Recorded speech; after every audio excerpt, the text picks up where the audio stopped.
नमस्कार, मैं जितेंद्र चतुर्वेदी।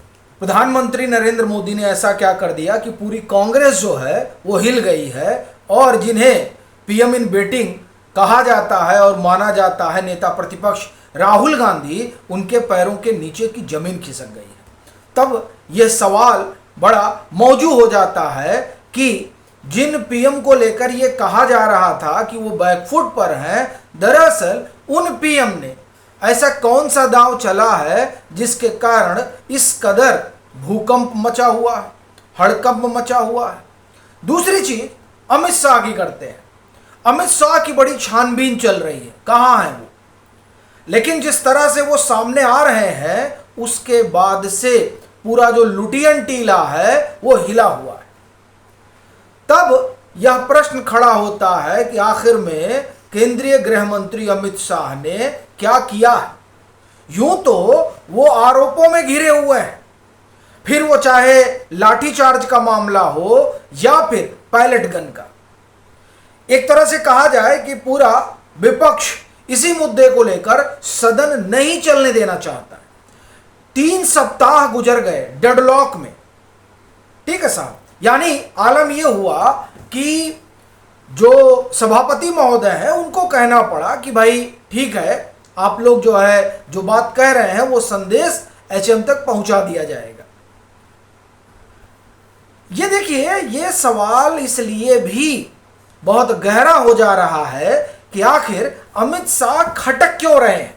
इससे पहले अमित शाह को लेकर इस तरह की खोजबीन विपक्ष ने नहीं की थी, खासतौर से कांग्रेस ने नहीं की थी। अब की बार ऐसा क्या हुआ है वो थोड़ा जानेंगे और यहीं से बातचीत शुरू करते हैं। देखिए, तकरीबन 20,000 एनजीओ का लाइसेंस जो है वो रद्द हुआ है। एफसीआरए लाइसेंस रद्द हुआ है। अब आप जान रहे हैं एफसीआरए लाइसेंस रद्द होने के बाद क्या होता है। मैं आपको नाम बता रहा हूं, उनका प्रभाव क्षेत्र बता रहा हूं और यह बताऊंगा कि दरअसल क्या पाया गया छानबीन में। सुनिए, पहला नाम है church auxiliary for social action, church. अब आप देखिए कि क्या खेल चल रहा है। मुझे लगता है कि इशारे काफी हैं ये समझने के लिए कि क्या पकाया जा रहा है और केंद्रीय गृह मंत्री अमित शाह किसका गैस बंद कर देना चाहते हैं। सुनिए, इनका साहब 2024 में एफसीआरए निरस्त कर दिया गया। इनका कार्यक्षेत्र, ये बड़े गौर से सुनिएगा, उड़ीसा, झारखंड, छत्तीसगढ़, मध्य प्रदेश, राजस्थान, असम, मणिपुर, मेघालय, आंध्र प्रदेश, तमिलनाडु के जनजातीय और ग्रामीण क्षेत्र। ये लोग क्या करते हैं जनजातीय और ग्रामीण क्षेत्र में? सुनिए, इन्होंने क्या किया है। ऑडिट से यह स्थापित हुआ है कि धनराशि को व्यवस्थित रूप से कम बताया गया था, ठीक है साहब, और इसको कहां लगाया गया? मिशनरी के अभियानों में लगाया गया। मिशनरी के अभियान क्या है? ये किसी से छिपे नहीं है। हिंदुस्तान में कन्वर्जन का खेल चल रहा है इन जो एनजीओ है उनके जरिए। ये पैसा कहां भेज दिया इन्होंने पैसा भेज दिया मिशनरी के कामों में। अब आइए दूसरा, EFI है, इवेंजेलिकल फेलोशिप ऑफ इंडिया। इनका भी प्रभाव क्षेत्र वही सब जनजातीय इलाके हैं, यानी उत्तर प्रदेश, छत्तीसगढ़, झारखंड, मध्य प्रदेश, बिहार, उड़ीसा, तमिलनाडु, उत्तर पूर्व के उत्तरी, मध्य और जनजातीय क्षेत्र। ये क्या है भाई, आप सब जनजातीय क्षेत्र में क्यों पहुंच जाते हैं? अब देखिए, इन्होंने क्या किया है। आर्थिक रूप से संकटग्रस्त समुदाय में धार्मिक धर्मांतरण कराने के लिए मौद्रिक प्रोत्साहन दे रहे थे ये लोग। अब आइए तीसरी एनजीओ की बात आपको बताता हूं, CNI, सामाजिक सेवा धर्म सभा बोर्ड। इनका भी एफसीआरए रद्द हुआ है। इनका कार्य क्षेत्र है नागपुर, कोल्हापुर और अमृतसर, कोलकाता, पुणे। खुफिया एजेंसियों और परिवर्तन निर्देशालय द्वारा की गई जांच पड़ताल में बड़ा स्पष्ट निकलकर सामने आया है कि इनको जो फंड मिल रहा है उस फंड का दुरुपयोग कर रहे हैं, यानी जो विदेशों से पैसा आ रहा है उस पैसे को ये अनर्गल कामों में लगा रहे हैं। और वो अनर्गल काम क्या है, ये बात किसी से छिपी नहीं है कि हिंदुस्तान में किस तरह का धंधा चल रहा है। फिर देखिए वर्ल्ड विजन इंडिया है, इनका भी खत्म कर दिया गया है। ये बाल अधिकार शिक्षा और प्रायोजन के लिए इनको पैसे आते हैं बाल शिक्षा के लिए, और धर्म कहाँ का खर्च कहाँ कर रहे हैं, धर्मांतरण में। नाम है इनका वर्ल्ड विजन इंडिया, और ये मैं नहीं कह रहा हूं, ये भारत सरकार कह रही है कि ये धर्मांतरण में लग गए हैं। तीसरा आइए, नहीं पांचवा आइए, Al Hasan education and welfare foundation, इनका भी एफसीआरए रद्द हुआ, ये भी यही काम कर रहे हैं। ऑडिट से पता चलता है कि विदेशी जो फंड मिल रहा है उसकी गलत रिपोर्टिंग की गई, और बहुराज्यीय रूपांतरण अभियान चलाने के लिए, वही धर्मांतरण अभियान चलाने के लिए अनाधिकृत स्थानीय ट्रस्टों को अवैध रूप से पैसा दिया गया। ये इंडियन एक्सप्रेस की रिपोर्ट है जिसे हम आपको ट्रांसलेट करके बता रहे हैं। फिर आप आइए, AFIM चैरिटेबल ट्रस्ट साहब, इनका भी वही काम है, धर्मांतरण। रिहैब इंडिया फाउंडेशन, ये क्या कर रहे हैं, इन सब का, ये 7 NGO का हमने आपको बताया, इन 7 का एफसीआरए रद्द कर दिया गया है, और ऐसे 20,000 है। बताइए हिंदुस्तान में क्या खेल चल रहा भैया। यानी आप कुछ भी करिएगा भी, बड़ी बात यह है हिंदुस्तान में सरकार है, आपके पास पैसा है, आप बताइए ना आप कहां खर्चा कर रहे हैं। जब केंद्रीय गृह मंत्री ने बुलाकर कहा तो कहा जाता है ना कि हरे मिर्ची की तरह जो है टेढ़े हो गए। क्यों टेढ़े हो गए भाई, आपका फंड रोका जा रहा है, नहीं रोका जा रहा। आपको यह बताना पड़ेगा कि हम पैसा ला रहे हैं तो क्या कर रहे हैं। आप पैसा ला रहे हैं बाल शिक्षा के लिए और करा रहे हैं धर्मांतरण, तो क्यों पैसा है। तो ये जो कहर बरपा है, उस कहर ने हिला दिया है उन तमाम राजनीतिक दलों को भी जो इनके साथ मिलकर, इन एनजीओ के साथ मिलकर इनका एजेंडा चलाते हैं।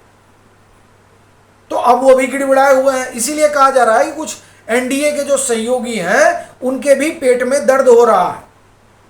तो वो जो दर्द है वो दर्द ठीक हो जाएगा जब ईडी और सीबीआई जाकर पूछेगी। कायदे से दर्द नहीं होना चाहिए। तो अमित शाह वही समझा रहे हैं कि पेट दर्द ठीक कर लो, नहीं तो अपने पास बहुत तरीके हैं और होने भी चाहिए। अगर विदेशी फंडिंग से देश की एकता, अखंडता और संप्रभुता और जो धार्मिक स्वतंत्रता है, अगर उस सब को खतरा है तो विनियमन रेगुलेशन होना चाहिए, और जो लोग इसके खिलाफ हैं, जिनके पेट में दर्द हो रहा है, उनका भी इलाज होना चाहिए। तो ये जो इलाज है, यही इलाज सबको परेशान कर रहा है, इसलिए अमित शाह खटक रहे हैं। अमित शाह ने कार्यक्रम शुरू कर दिया है, अब वो कार्यक्रम इनको परेशान कर रहा है और वो सीधा पास करवाना है। तो एक तो ये हुआ। दूसरा, प्रधानमंत्री नरेंद्र मोदी देखिए वो कमाल के नेता है। जनता में क्या चल रहा है ना, उसको उनको समझने में समय नहीं लगता है, और इसीलिए वो अपने दौर के सबसे बेस्ट कम्युनिकेटर हैं। उनको जनता की नब्ज पकड़ने में, आप एक तरह से कहा जाए कि सेकंडों नहीं लगता। उनको लगा कि साहब इंस्टा ने जो है धूम मचा रखा, तो चलिए इंस्टा पे ही फिर से आ जाते हैं। आ गए साहब इंस्टा पे, वो इंस्टा पे आ गए तो सबकी हालत खराब हो गई। इनको लगा कि साहब हम जेनजी लेकर चले जाएंगे। अब सी वोटर का जो सर्वे है, वो सर्वे बता रहा है कि अभी भी युवाओं में सबसे ज़्यादा लोकप्रिय प्रधानमंत्री है। ठीक साहब, पहली बात ये हुई। दूसरी बात आप समझिए कि वो संभवतः आईआईटी के कन्वोकेशन में गए हुए थे।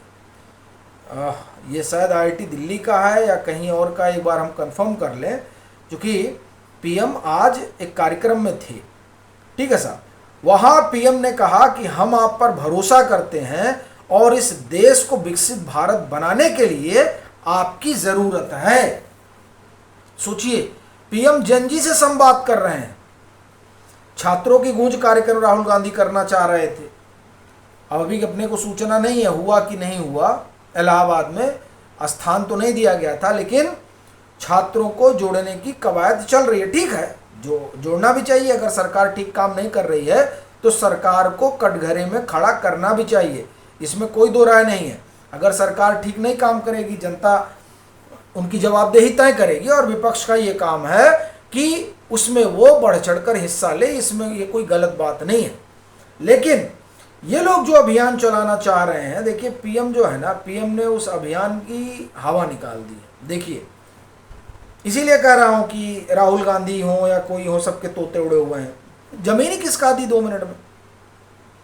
Prime minister Narendra Modi said Saturday that every generation has national responsibility, suggesting that the goals of the youth must include the country holistic development. समझ रहे हैं साहब, ये पीएम आज बोले in the first public address after the cockroach Janata Party protest in New Delhi. हाँ, New Delhi मतलब IIT में थे, नई Delhi. Prime minister Narendra Modi on Saturday expressed confidence in the capabilities and strength of the young generation, asserting that the country needs them in its journey towards the Viksit Bharat. The Prime Minister was addressing the annual convocation ceremony at the renowned Indian Institute of Technology, New Delhi. तो ये जो सबका outreach कार्यक्रम चल रहा है कि कैसे युवाओं को जोड़ा जाए, तो पीएम ने भी उस बाबत जो है पहल की है। अभी देखिए संघ प्रमुख ने भी बातचीत की है। तो कुल मिलाकर जिस जनजी के सहारे ये नरेंद्र मोदी की सरकार को धकेलने की कोशिश कर रहे थे, दरअसल उसी जनजी में सबसे लोकप्रिय प्रधानमंत्री नरेंद्र मोदी ने राहुल गांधी और उनकी अगुवाई वाले जो समूचा विपक्ष है उसकी जमीन खिसकाने का काम कर दिया है। बाकी आप लोगों की क्या राय है, ज़रूर साझा करिएगा।